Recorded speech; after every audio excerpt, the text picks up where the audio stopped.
Hello and welcome to Mission Alive. While we're together at this time, I would like to talk about two men who really helped each other to become what God wanted them to become. The first one was Giuseppe Sarto, a poor farmer's son in Italy.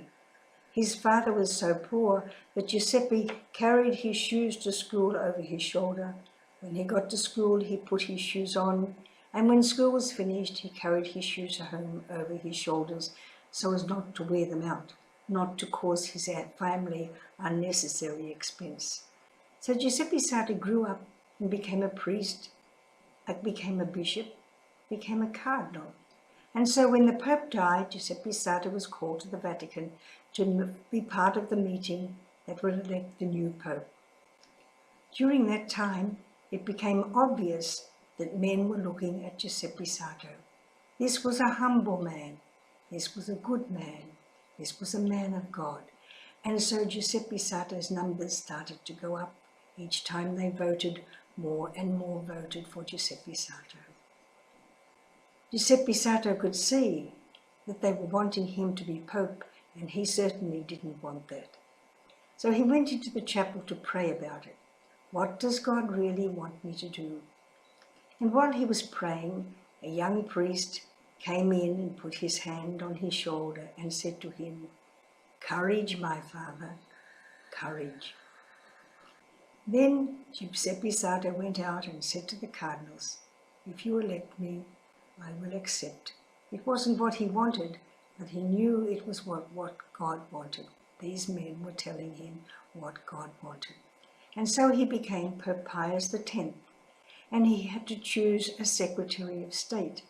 And who did he choose? He chose the young man, Merry del Val, who had put his hand on his shoulder.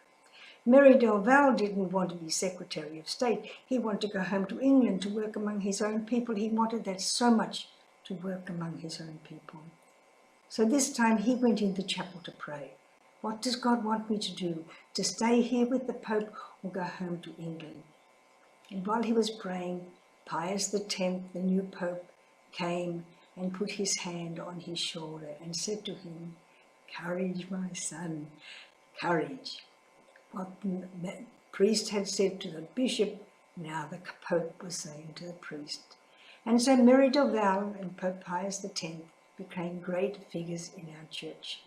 I would like to read to you something that Merry del Val wrote, and I read a long time ago, and I've always kept because I think it's very important.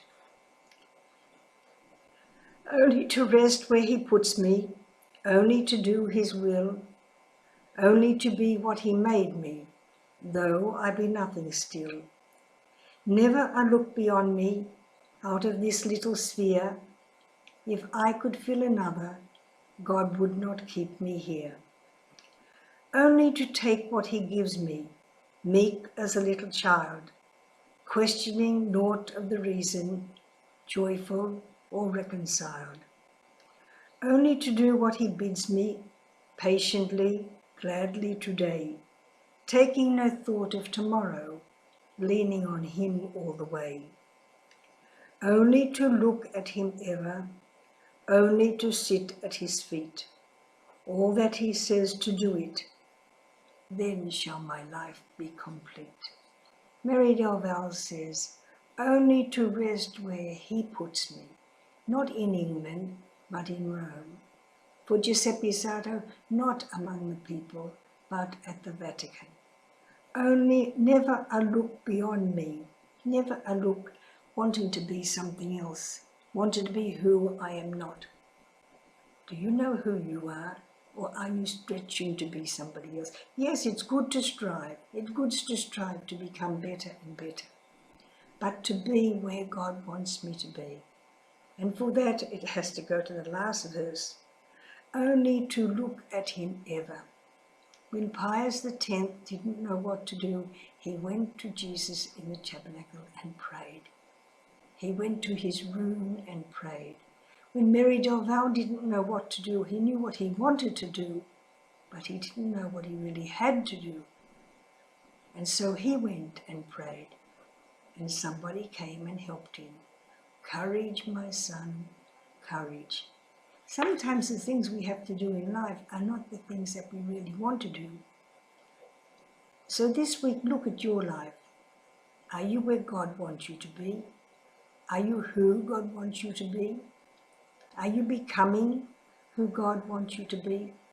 Never a look beyond me, out of this little sphere into another place. This is where God wants me to be. Take care, have courage, and goodbye until next time.